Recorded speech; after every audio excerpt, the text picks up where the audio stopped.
진료실의 박선생 36번째 이야기 독감에 걸린 여자입니다.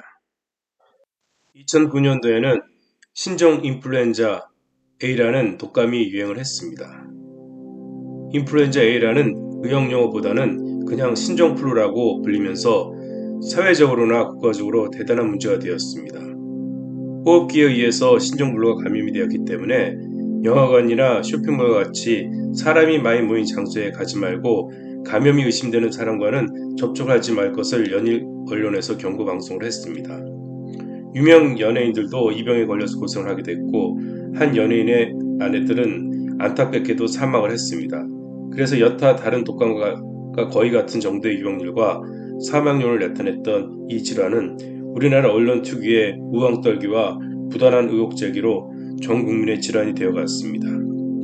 언론의 호들갑으로 인해 손 씻기는 생활화되었고 위생 상태도 좋아졌지만 마치 몇 사람이라도 모이면 큰일이라도 나는 것처럼 되어버렸습니다.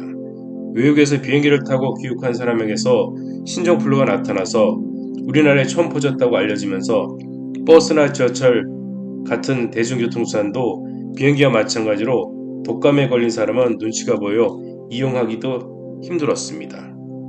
학술대회나 큰 모임도 취소가 되었습니다. 당시에 제주도에서 비뇨기과 학술대회가 열렸는데 이 학회도 신종플루 여파로 개최를 연기하려고 했으나 이학 문제로 연기가 불가능하여 열게 되었고 나도 학회에 참석을 했습니다. 학술대회를 무사히 마치고 비행기를 타고 김포공항에 도착해서 집으로 가는 좌석버스를 타고 있었습니다. 버스는 공항을 벗어나서 공항동의 정류장에 정차를 했습니다. 몇 사람이 버스를 탔고 중년의 여자 환자가 내 앞에 앉았습니다. 5분쯤 지났을까요? 여자가 기침을 몇 번 하더니 전화기를 들었습니다. 응, 잘 있었어? 상대방의 안부를 묻는 것 같았습니다. 나는 그 여자의 전화 소리를 듣고 싶진 않았지만 목소리가 너무 컸기 때문에 들을 수밖에 없었습니다. 응, 부모님 댁에 가야 하는데 못 가고 있어. 신종플루에 걸려서 혹시 부모님에게 전염될까봐. 나는 속으로 소리쳤습니다. 이런 시발. 신종플루에 걸렸으면 버스에 타지를 말아야지. 급한 일이 있어서 타더라도 마스크를 하고 타는 것이 예의 아닌가요? 자기 부모는 걸리면 안 되고 버스 안의 승객들은 바이러스에 노출되어 감염이 되어도 된다는 생각을 가지고 있다니 신종플루에 걸리면 치료도 문제지만 당시의 사회 분위기상 치료가 끝날 때까지 의사들은 치료를 할 수가 없었고 회사원들도 회사에 출근할 수가 없었습니다.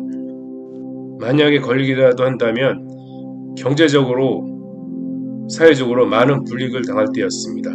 이렇듯 자기 자신과 자기의 가족만 생각을 하고 남을 배려하지 않는 사람들이 매우 많습니다.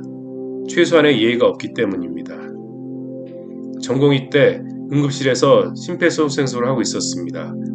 심폐소생술을 하게 되면 응급실에 있는 모든 의사와 간호사들이 심장이 멎은 환자 주위에 모여서 심장 재생병기를 가동시키거나 인공호흡기를 가동시키면서 분주하게 돌아갑니다.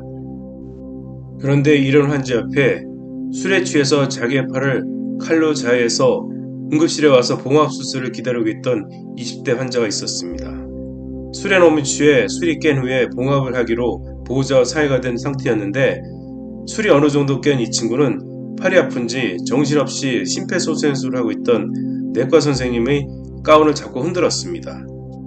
야, 아파 죽겠어. 진통제 놔줘. 죄송합니다. 심폐소생술 중이니까 끝나면 놔드릴게요. 그런데 20대 환자는 갑자기 소리쳤습니다. 내가 아프다니까. 저 사람은 죽어가잖아. 산 사람은 살아야지 씨발. 간호사가 지질하여도 가운을 잡고 계속 욕설을 합니다. 그때 심폐소생술을 돕던 산적까지 생긴 정형외과 선생이 그 환자에게 다가와서 멱살을 잡았습니다. 야, 이 새끼야, 너도 심폐소생술 받게 해줄까? 환자는 갑자기 의사 입에서 나온 욕설에 사색이 되었습니다. 아니요, 알겠습니다. 환자는 조용히 자기 침대로 돌아갔고 결국 심폐소생술을 받은 환자는 사망을 했고 그 남자는 그 정형외과 선생에게 상처 봉합을 받고 조용히 집으로 돌아갔습니다. 20년 전이니까 조용히 해결됐을 겁니다. 요즘 같았으면 자기 잘못은 생각지도 못하고 응급실에서 폭언을 듣고 폭행을 당했다고 인터넷이나 SNS에 올렸을 것입니다. 그러면 전후 사정을 모르는 귀얇은 네티즌들은 폭력 의사를 비난할 것입니다. 버스에서 내렸던 사람들이 그 아줌마의 얼굴을 한 번씩 보고 얼굴을 찡그렸지만 아줌마는 아무렇지도 않은 듯이 계속 전화를 하고 있었습니다.